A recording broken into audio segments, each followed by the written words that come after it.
Hello अच्छा लोग, मैं ले आया हूं आपके लिए इलेक्ट्रोस्टैटिक्स पोटेंशियल एंड कैपेसिटेंस का lecture number 4।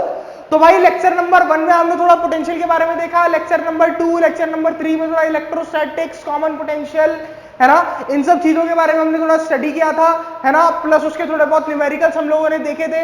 Electric dipole on axial and equatorial axis हम लोगों ने देख लिया था है ना।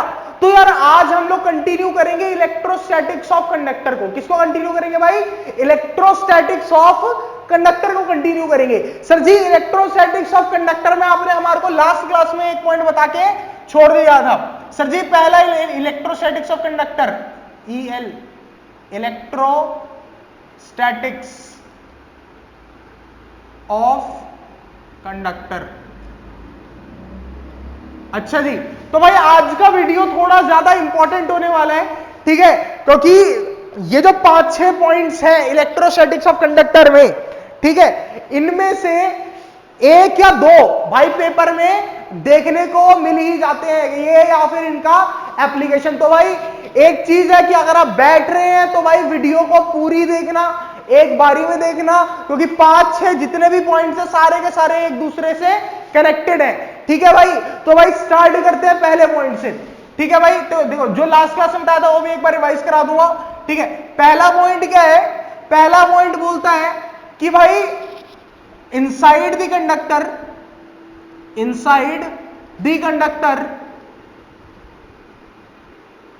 There is no electric field, there is no electric field. अच्छा ना का भाई क्यों बताइए जरा।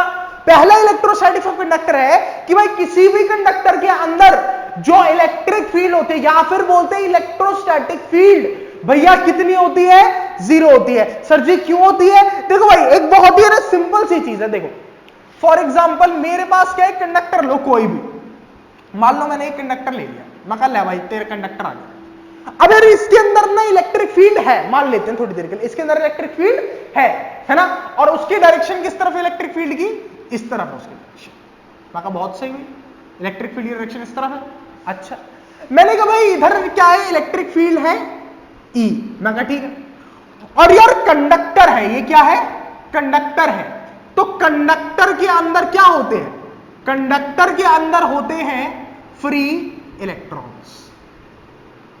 क्या होते हैं? Free electrons. कह रहे सर बिल्कुल कंडक्टर के अंदर फ्री इलेक्ट्रॉन्स तो होंगे ही होंगे, और जो सोच रहा है नहीं होते तो गोबर खा ले थोड़ा सा जाके, ठीक है। अच्छा तो भाई मान लो यहां पर कोई एक चार्ज था, ये कुछ चार्ज पार्टिकल रखे इलेक्ट्रॉन्स यहां पर, ठीक है जी। अच्छा इलेक्ट्रिक फील्ड इस तरफ है, तो अपोजिट डायरेक्शन में क्या लगेगा? एक फोर्स लगेगा। अपोजिट डायरेक्शन में क्या लगेगा? एक फोर्स लगेगा। सिंपल सी बात है, अगर इलेक्ट्रिक फील्ड होती तो, ठीक है। हमें क्या प्रूव करना है कि कंडक्टर के अंदर कोई भी इलेक्ट्रिक फील्ड नहीं होती। तो हम क्या करेंगे, एक सिचुएशन ले लेंगे कि भाई मान लो तेरी बात बड़ी कर दी, चल तेरी बात बड़ी कर दी कि कंडक्टर के अंदर इलेक्ट्रिक फील्ड रख ले, ठीक है। तेरी बात बड़ी कर दी, कह रहा हाँ भाई मैं खुश हो गया, इसके अंदर इलेक्ट्रिक फील्ड है, डायरेक्शन कह रहे ठीक है, ये कुछ इलेक्ट्रॉन्स होंगे क्योंकि कंडक्टर के अंदर फ्री इलेक्ट्रॉन होते, कह रहा हाँ ठीक है आगे बता। अच्छा अब यार इलेक्ट्रॉन है, इलेक्ट्रिक फील्ड भी है, तो इन इलेक्ट्रॉन्स के ऊपर क्या लग रहा होगा? फोर्स लग रहा होगा in the direction opposite to electric field, है ना। इलेक्ट्रिक फील्ड के ऑपोजिट डायरेक्शन में एक फोर्स लग रहा होगा। बहुत ही सिंपल सी, बहुत ही सच्ची बात है। कह रहा हाँ जी सर बिल्कुल। तो इस इलेक्ट्रॉन के ऊपर किस तरह फोर्स लग रहा होगा? इस तरह फोर्स लग रहा होगा, कितना? Q इंटू E लगना चाहिए। चार्ज कितना है? E। इलेक्ट्रिक फील्ड कितना है? E। फिर ये भी इस तरफ आ गया, है ना, E इंटू E चार्ज लग रहा होगा, इस पे भी इस तरफ आ रहा होगा force, E into E force लग रहा होगा। मैंने कहा भाई चार्ज पर फोर्स लगेगा तो क्या होगा? अब यार एक सिंपल सी बात बताओ, तुम्हें कोई पीछे से रैप्टा मार दे आके, तुम क्या करोगे? तुम तो आगे मूव करोगे ऐसे करके, है ना, कोई धक्का दे दे आगे मूव करोगे, है ना भाई। तो अगर चार्ज पर इस तरफ फोर्स लगेगा तो क्या करेगा? चार्ज इस तरफ मूव करना शुरू करेगा, है ना। और भाई मैंने एक चीज पढ़ी है, जब कभी चार्ज एक डायरेक्शन में मूव करने लग जाते हैं तो हमारा क्या बन जाता है? करंट बन जाता है। क्या बन जाता है? करंट बन जाता है, ठीक है। अच्छा तो यहां वन क्या लिखेंगे? Electrons will experience a force. क्या बोला? Electrons will experience a force. किसकी वजह से? Due to electric field. मैं कहा ठीक है भाई, यहां तक बिल्कुल जेन्युइन बात बोल रहे हैं सर जी, ठीक है। अच्छा इलेक्ट्रिक फील्ड की वजह से इलेक्ट्रॉन ने क्या एक्सपीरियंस करा, एक फोर्स एक्सपीरियंस किया, ठीक है। अब यहां पर क्या, due to which electron moves, ठीक है जी, इलेक्ट्रॉन मूव्स, जिसके कारण इलेक्ट्रॉन क्या करने चले गए, मूव करने लग गए, है ना। और moving of electron leads to the formation of current, ठीक है जी। क्या बोल रहा हूं, इलेक्ट्रॉन मूव कर रहा है तो भाई moving of electron leads to the formation of current, ठीक है जी। अच्छा, लेकिन एक सिंपल सी बात बताओ, बिना इसके अलावा बैटरी ज्वाइन करे हुए क्या करंट बन सकता है? क्या ऐसा देखा है कि घर में एक रॉड पड़ी अपने आप करंट बने जा रहा है उसमें? नहीं, क्या नहीं ऐसा हो सकता है? क्या नहीं हो सकता सर, बिल्कुल भी नहीं हो सकता, ऐसा कभी भी नहीं हो सकता। सिंपल एक रॉड रखी और उसमें करंट बन रहा है अपने आप बिना तार जोड़े, नहीं हो सकता भाई, ठीक है जी। अच्छा, तो इसका मतलब क्या है कि अगर इसमें इलेक्ट्रिक फील्ड होगी तो उस पर फोर्स लगेगा, फोर्स लगेगा, इलेक्ट्रॉन मूव करेगा, इलेक्ट्रॉन मूव करेगा तो करंट बनेगा, लेकिन करंट तो होता ही नहीं है ना, which is not possible, which is not possible, है ना, विच इज नॉट पॉसिबल, है ना। तो ये इंप्लाई करेगा क्या कि inside the conductor there is no electric field. लो भाई, सिंपल। तो हमारे को पता चल गया ना कि भाई कंडक्टर के अंदर कभी भी इलेक्ट्रिक फील्ड नहीं हो सकती, इलेक्ट्रिक फील्ड कंडक्टर के अंदर नहीं हो सकती। क्यों नहीं हो सकती सर? क्योंकि इलेक्ट्रिक फील्ड होगी तो फोर्स लगेगा इलेक्ट्रॉन्स पे, चार्जेस पे, और फिर चार्जेस मूव करना शुरू कर देंगे जो कि करंट बना देंगे। करंट स्टैटिक सिचुएशन में पॉसिबल नहीं है, तो इसका मतलब कंडक्टर के अंदर इलेक्ट्रिक फील्ड भी नहीं होनी चाहिए। तो भाई ये था हमारा point number 1 electrostatics of conductors का, कि किसी भी कंडक्टर के अंदर इलेक्ट्रिक फील्ड जीरो होती है। सर जी हमारे को बड़ा ही बढ़िया तरीके से समझ में आ गया है, ठीक है भाई। नेक्स्ट पॉइंट पे चलते हैं, है ना। अब भाई बेसिकली इसके 6 पॉइंट है यार, ठीक है, तो बड़ा ही प्यारा पॉइंट है, बड़े ही सारे बढ़िया पॉइंट्स हैं, ठीक है, तो देख लेना सारे के सारे, क्योंकि अब देखो जो अगला पॉइंट आएगा वो भी इसी से जुड़ा हुआ है, ठीक है, वो भी इसी से जुड़ा हुआ है। कैसे सर? देखो पॉइंट नंबर 2, पॉइंट नंबर 2 क्या कहता है कि electric field lines are always perpendicular to the surface. Sir ji last class में कराया था, ठीक है भाई, क्या लास्ट क्लास में कराया था? जिसने नहीं देखा तो भाई डालो ना यार, जहां पर डालते हो तुम लोग, क्या नाम है, अरिजीत सिंह के गाने हाय रे दिल टूट गया मेरा, यूट्यूब पे वहां पर डालो जरा, electrostatic potential and capacitance Vistas academy आएगा, वहां पर खुल के लेक्चर नंबर 3 देखो उसका जाके, ठीक है। ज्यादा लंबा लेक्चर नहीं है, आधे घंटे का लेक्चर है, ठीक है, उसमें मेरे ख्याल से 15 मिनट के बाद चालू करोगे तो मिल जाएगा ये वाला टॉपिक, ठीक है जी। अच्छा, तो भाई सेकंड पॉइंट है electric field lines are always perpendicular to the surface. जिसने नहीं पढ़ा एक बार रिवाइज कराए थे फटाफट। देखो जो लास्ट है ना वही इसका भी रीजन है, जो लास्ट था ना उसको पकड़ के रखना। लास्ट में हमने क्या पढ़ा, मान लेते हैं कि भाई तेरी बात बड़ी करते हैं इसमें भी, कि इसके अंदर इलेक्ट्रिक फील्ड लाइंस परपेंडिकुलर होती है, ये बोल रहा है, मैंने मान लिया कि भाई नहीं होती, ले नहीं होती, इलेक्ट्रिक फील्ड लाइन परपेंडिकुलर नहीं होती, थीटा डिग्री पे इंक्लाइंड है, ठीक है। तो इसके 2 कंपोनेंट बन जाएंगे, है ना। क्या बताया था मैंने, E cos थीटा और E sin थीटा, है ना। अब यार ये जो E cos थीटा है क्या लग रहा है, सरफेस के साथ लग रहा है, कंडक्टर के अलोंग लग रहा है, अलोंग द कंडक्टर। अब भाई ये जो E cos थीटा ये क्या करेगा, इलेक्ट्रॉन्स को इस तरफ मूव कराएगा, क्योंकि E cos थीटा इस तरफ है तो अपने साथ मूव कराएगा इलेक्ट्रॉन्स को, फोर्स लगाएगा इलेक्ट्रॉन्स पे। तो फोर्स लगाएगा तो फिर से इलेक्ट्रॉन क्या करने शुरू हो जाएंगे, मूव करने शुरू हो जाएंगे, और मूव करेंगे तो करंट बनेगा, है ना। और करंट बनेगा, समझ लो बात को, करंट बनेगा तो वो हो नहीं सकता स्टैटिक सिचुएशन में। इसका मतलब ये वाला कंपोनेंट क्या होना चाहिए, जीरो होना चाहिए। क्या होना चाहिए, ये वाला कंपोनेंट जीरो होना चाहिए, है ना। तो this implies that E cos theta is equal to zero, implies that cos theta is equal to zero, implies that theta is equal to 90 degree. तो ये वाला थीटा कितना है, 90 डिग्री है। समझ में आ गया ना, तो अपना प्रूव हो गया कि इलेक्ट्रिक फील्ड लाइन हमेशा परपेंडिकुलर होती है। बहुत ही सिंपल सा है ना। 1-2 रीजन और होते हैं इसके, लास्ट वीडियो में जाके देख ले। अच्छा, तो भाई अब देखो, अब आया था तीसरा पॉइंट। तीसरा पॉइंट ही बड़ा मस्त है यार, बड़ा मस्त है भाई। सर जी क्या है तीसरा पॉइंट, बताते हैं भाई। देख, अच्छा देखो ध्यान से देखना, बिल्कुल एकदम बिल्कुल दिमाग लगा के, अरे मजा सा आनंद आ जाए तुम्हारे को भी, ठीक है। अच्छा 2 3, अब आते पॉइंट 3 कि there is no excess charge inside the conductor. अच्छा सर ये तो बड़ा ही प्यारा पॉइंट है, इस पे बहुत सारे क्वेश्चंस आते हैं, ठीक है। ये बोल रहा है कि किसी भी कंडक्टर के अंदर, क्या बोल रहा हूं मैं, किसी भी कंडक्टर के अंदर कोई भी एक्सेस चार्ज, मतलब कोई भी चार्ज नहीं होता, ठीक है जी। मतलब जितना भी चार्ज होगा, एक्सेस चार्ज होगा, वो कहां लाए करेगा, कंडक्टर के सरफेस पर लाए करेगा, उसके बल्क में लाए नहीं करेगा, ठीक है। तो इसको तुम ऐसे लिख सकते हो कि जो भी तुम्हारा एक्सेस चार्ज है, एक्सेस चार्ज है, वो कहां लाए करेगा, सरफेस पर लाए करेगा, बल्क में लाए नहीं करेगा, ठीक है जी। बल्क में नहीं रहता, कोई भी एक्स्ट्रा चार्ज कहां रहता है, सरफेस पे रहता है। ये भी मैं तुम्हारे को जेईई नीट सीरीज या फिर चैप्टर नंबर 1 में बता चुका हूं कि अगर कंडक्टिंग बॉडी है तो सारा का सारा चार्ज कहां रहता है, सरफेस के ऊपर रहता है। इसका भी जान लेते हैं क्यों। अच्छा अब भाई electric field inside the conductor कितनी होती है, सर 0 होती है। अच्छा अब यार एक चीज बताओ, इलेक्ट्रिक फील्ड क्या होता है, के क्यू अपॉन में R square. Electric field inside तो क्यू इनसाइड आएगा यहां पर, ठीक है सर, इज इक्वल टू 0। अच्छा तो यहां पर this implies that K into Q inside is equal to 0। K तो कांस्टेंट है, के तो 0 हो नहीं सकता, एज के not equal to 0 implies that Q inside is equal to 0। Sir ji हमारे को बात समझ में आ गई कि चार्ज इनसाइड कितना होता है, 0। मैं यही बोल रहा था कि भाई स्टार्टिंग के तीनों पॉइंट अभी तक क्या है, आपस में मिलते जुलते हैं। स्टार्टिंग के तीनों पॉइंट आपस में क्या है, अभी तक मिलते जुलते हैं।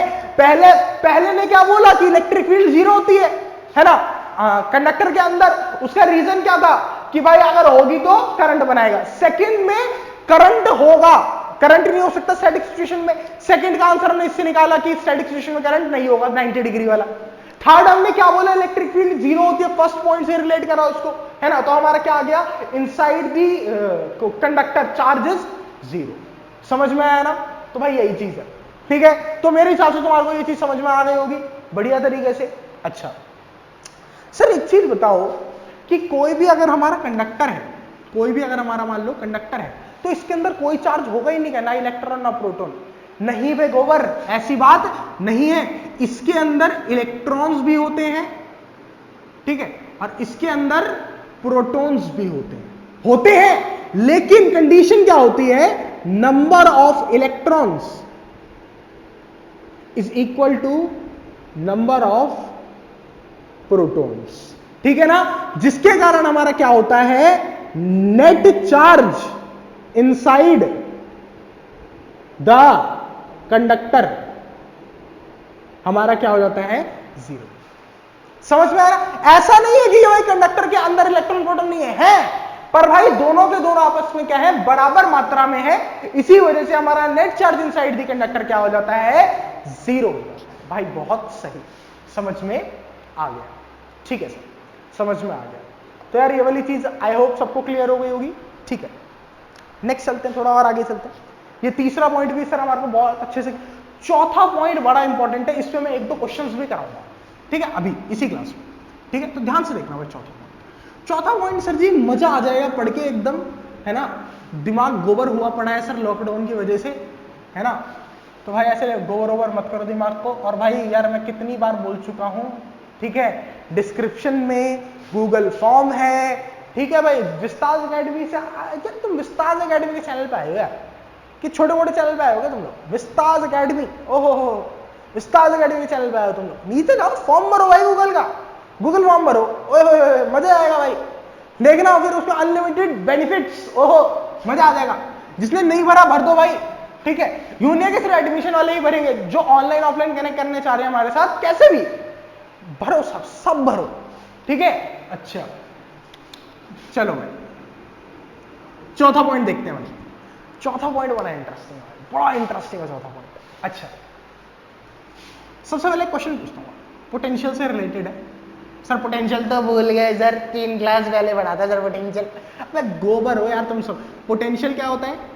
KQ/R, ठीक है। अच्छा मैंने बोला जहां पर ना सरफेस पर पोटेंशियल कितना है? 10 वोल्ट का है। कितना है? 10 वोल्ट। कितना है? 10 वोल्ट का। अच्छा तो सेंटर पर कितना होगा? क्या बोला मैंने? सेंटर पर कितना होगा? वी एट सेंटर निकाल, ठीक है। पता नहीं मुझे कि सेंटर पर कितना है, ठीक है ना। अच्छा तो कई लोग सोच रहे हो सर जीरो हो जाएगा, है ना। तो कितने लोग जीरो सोच रहे हैं?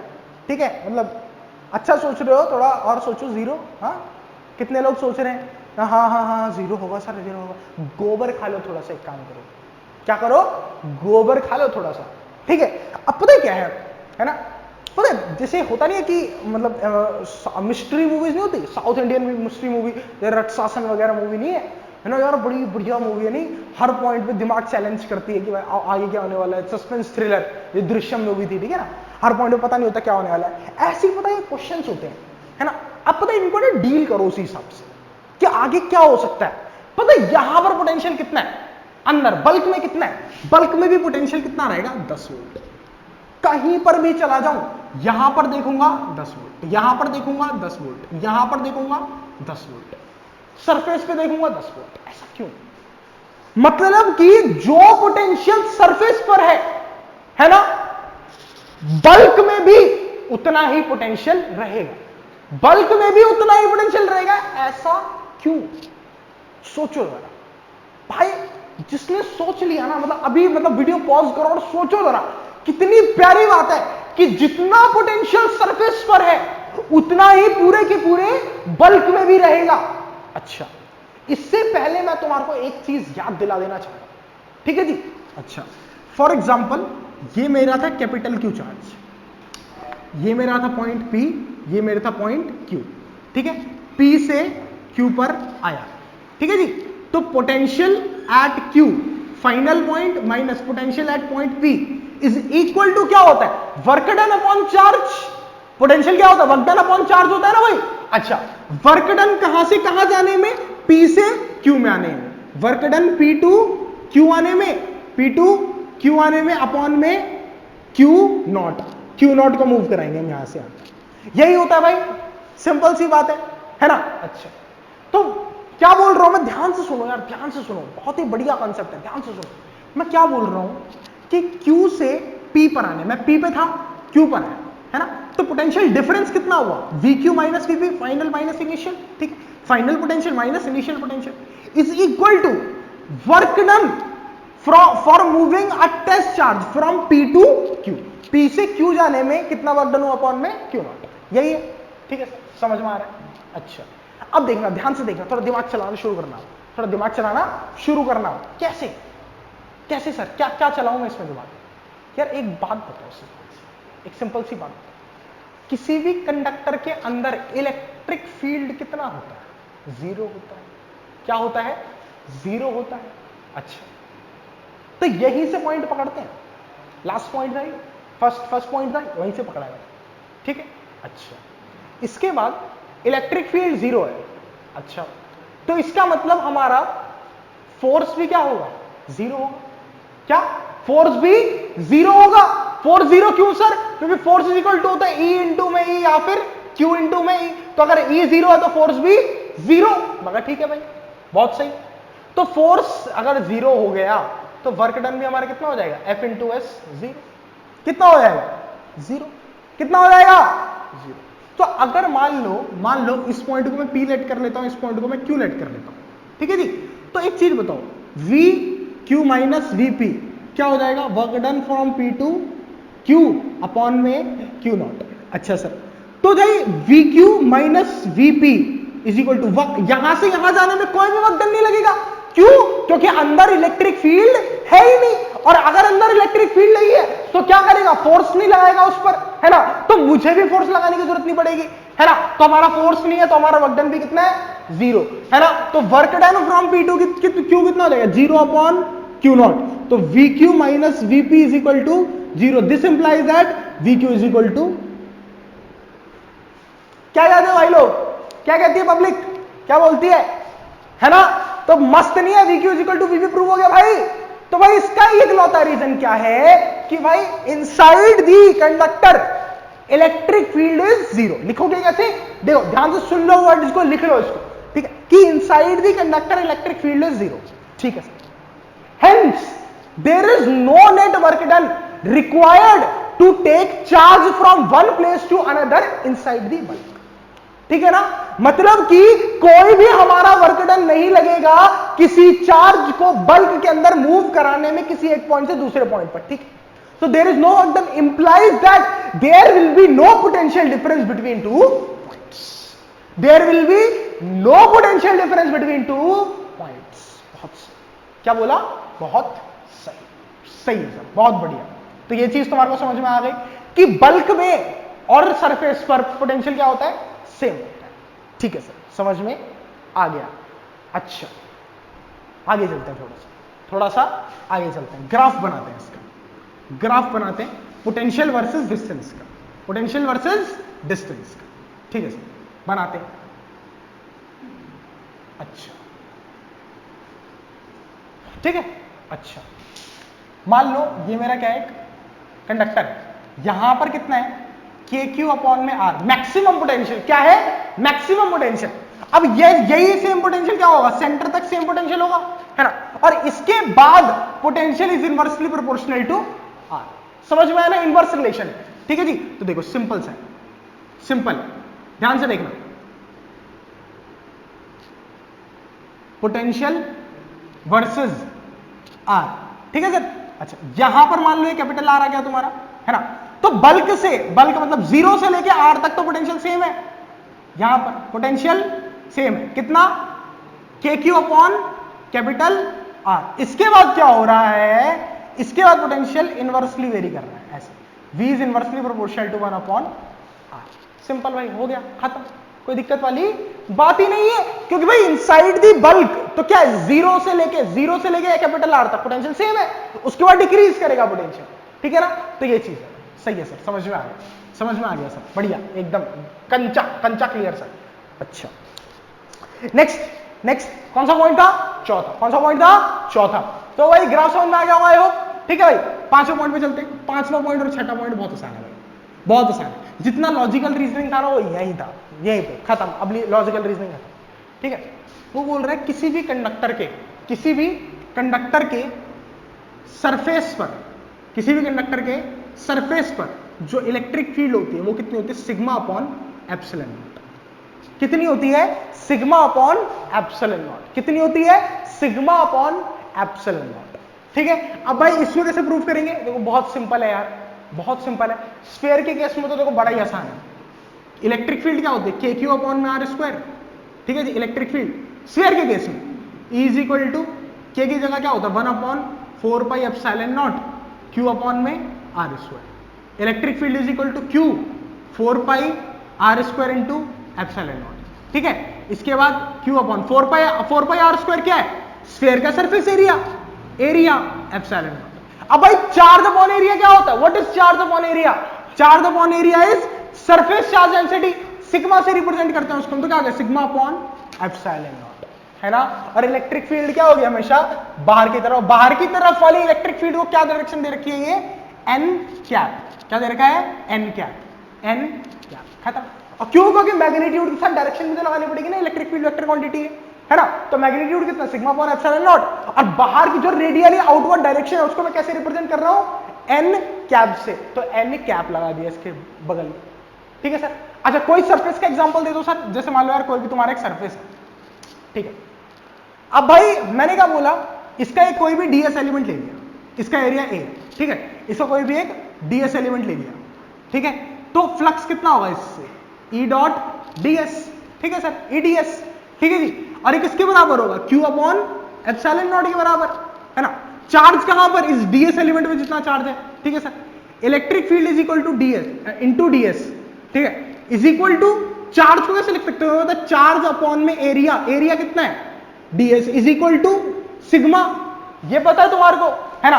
तो चार्ज इज इक्वल टू कितना आ जाएगा, सिग्मा इंटू ds, तो चार्ज की जगह पे सिग्मा इंटू ds लगा दो, अपॉन में एप्सिलॉन नॉट, ds से ds cancel, electric field is equal to sigma upon epsilon naught, n cap क्या दिखा रहा है, रेडियली आउटवर्ड। सिंपल, कोई दिक्कत वाली बात है नहीं, कोई दिक्कत वाली बात है नहीं। छठा, ये पांचवा था गुबरों, पांचवा पॉइंट है, ठीक है। अच्छा छठा पॉइंट देखते हैं जी, छठा पॉइंट देखते हैं सर, नेक्स्ट पॉइंट बता दो। लास्ट पॉइंट जो है इलेक्ट्रोस्टैटिक्स ऑफ कंडक्टर का, ठीक है जी, वो क्या है देख लेते हैं। बहुत ही स्पेशल पॉइंट है, बहुत ही बढ़िया पॉइंट है। आई होप ये समझ में आ गया होगा, नहीं आया तो भाई पीछे जाओ दोबारा देखो, खत्म बात, ठीक है जी। अच्छा अगला पॉइंट देखते हैं, थोड़ा सा समझते हैं अगले पॉइंट को, ठीक है देखते हैं। अगले पॉइंट का नाम है, जो छठा पॉइंट है, स्पेशल पॉइंट है, ठीक है, स्पेशल पॉइंट है। इसको हम बोलते हैं इलेक्ट्रोस्टैटिक शील्डिंग, इलेक्ट्रोस्टैटिक शील्डिंग। अच्छा जी, इलेक्ट्रोस्टैटिक शील्डिंग क्या है, इलेक्ट्रोस्टैटिक शील्डिंग क्या है भाई, बिजली गिरती है, बिजली गिरती है ना, तो हम क्या बोलते हैं भाई, जब बिजली गिरे तो जा भाई गाड़ी के अंदर जाके बैठ जाओ, क्या गाड़ी के अंदर जाके बैठ जाओ, पेड़ में तो बिल्कुल खड़े मत होना पेड़ के पास, ठीक है जी। जब बिजली गिरती है तो गाड़ी के अंदर जाके बैठ जाओ, क्यों, क्योंकि देखो गाड़ी किसकी तरह एक्ट करेगी, कंडक्टिंग शेल की तरह एक्ट करेगी। कैसे एक्ट करेगी, कंडक्टिंग, अरे भाई कितनी प्यारी स्पेलिंग है कंडक्टिंग की बे, कंडक्टिंग शेल की तरह एक्ट करेगी, है ना। तो भाई कंडक्टिंग शेल क्या है, कंडक्टिंग शेल क्या होता है भाई, ये पूरा का पूरा कंडक्टिंग है और अंदर बल्क में क्या है, कुछ भी नहीं है, ये शेल है और अंदर बल्क में कुछ भी नहीं है। और अभी पहला पॉइंट पढ़ा था हरामखोरों कि भाई electric field inside the conductor कितना होता है, जीरो। तो अगर यहां से बिजली गिरी भी तो अंदर इलेक्ट्रिक फील्ड कितनी रहेगी, जीरो ही रहेगी, और ये कहां चली जाएगी, बाहर जमीन में चली जाएगी, बाहर जमीन में चली जाएगी। इसी के ऊपर भाई साहब जेई वगैरह पे भी क्वेश्चन आते हैं, देखो ध्यान से, ये बोलता है भाई यहां पर प्लस क्यू चार्ज रखा है, यहां पर एक शील्ड रख दी और यहां पर क्या रख दिया, माइनस क्यू चार्ज रख दिया, तो इलेक्ट्रिक फील्ड कैसे पास करेगी, देखो गोबर लोगों, ठीक, यहां से ऐसे आया ऐसे, और इस बात का ध्यान रखना है कि परपेंडिकुलर रखनी है सरफेस के, ठीक है जी। अच्छा यहां से ऐसे आई, ऐसे ऐसे ऐसे ऐसे परपेंडिकुलर रहनी चाहिए भाई, मेन प्राइमरी कंडीशन क्या है, परपेंडिकुलर रहनी चाहिए। समझ में आया, परपेंडिकुलर हो गई, अंदर कोई भी इलेक्ट्रिक फील्ड नहीं दिखाएंगे क्योंकि inside the conductor electric field is zero, ठीक है। इसके बाद ऐसे, यहां ऐसे, ये लो जी बन गया इसका इलेक्ट्रिक फील्ड स्ट्रक्चर, ठीक है जी। इसके अंदर कभी भी इलेक्ट्रिक फील्ड नहीं रहेगी, ये परपेंडिकुलर रहेगा, देखो ये परपेंडिकुलर रहेगा, ठीक है। बस भाई यही चीज है इलेक्ट्रोस्टैटिक शील्डिंग। इलेक्ट्रोस्टैटिक शील्डिंग में कुछ भी नहीं है, लिखा ना कि कंडक्टर के अंदर इलेक्ट्रिक फील्ड जीरो होती है, ठीक है, इसीलिए जो भी बिजली गिरती है वो जमीन में जाके न्यूट्रलाइज होती है और अंदर बैठे इंसान को कोई भी वो नहीं पहुंचता, खतरा नहीं पहुंचता, ठीक है सर, ठीक है। तो भाई ये हो गया हमारा आज का लेक्चर, ठीक है। आज हमने क्या सीखा, 6 पॉइंट सीखे, ठीक है। सबको एक एक करके रिवाइज कर लो, ठीक है जी। और उसके बाद भाई पढ़ते रहो। कहां से पढ़ना है सर जी, एनसीईआरटी में एक टॉपिक है इलेक्ट्रोस्टैटिक्स ऑफ कंडक्टर, उससे बेहतरीन नोट्स, मतलब 1.5 पेज का है सिर्फ, उससे बेहतरीन नोट्स तुम्हारे को किसी भी बुक में नहीं मिलेंगे, वो सबसे बेस्ट है भाई एनसीईआरटी के, वही पढ़ो। जिसके पास एनसीईआरटी नहीं है भाई डाउनलोड करो एनसीईआरटी, ठीक है जी, वहां से पढ़ लो, कोई दिक्कत वाली बात नहीं है। तो भाई यहां पर हमारा लेक्चर होता है समाप्त, ठीक है। समाप्ति की घोषणा कर देते हैं। आज हमने क्या चीजें सीखी, 6 चीजें सीखी, ठीक है। वो धीरे धीरे करके रिवाइज करो। और भाई देखो छोटे मोटे चैनल से जुड़े नहीं हो, विस्तार एकेडमी से जुड़े हो, विस्तार एकेडमी बहुत बड़ा नाम है भाई, ठीक है। तो भाई यहाँ पर तुम्हारे को हिस्ट्री, पोल साइंस, 10th की साइंस, 11th 12th की फिजिक्स, जेईई नीट, भाई कितना कुछ मिल रहा है, सब्सक्राइब कर लो, क्या दिक्कत क्या है उसमें सब्सक्राइब करने में, है ना, बढ़िया है ना। खुद भी देखो, भाई बहनों को दिखाओ, है ना, और साथ ही साथ अपने दोस्तों को दिखाओ, बांट दो, ठीक है जी। हाँ, और भाई बढ़िया लाइक वाइक कर दो, शेयर वेयर कर दो, कमेंट वमेंट कर दो, है ना। और जितना ज्यादा मतलब कि ऐसा है कि भाई वीडियो स्टार्ट करो तो एंड तक जरूर देखो, है ना, क्योंकि भाई एक होता है ना नॉलेज बिल्कुल एक पैटर्न वाइज मिलनी चाहिए, है ना, क्योंकि कई बार होता है कि हम पहले जो चीज बोलते हैं कहीं एंड में जाके रिलेट होती है ना, तो बीच का अगर आप पार्ट छोड़ दोगे तो वो रिलेशन मिस हो जाता है, ठीक है। तो भाई ढंग से देखो, till then all the very best.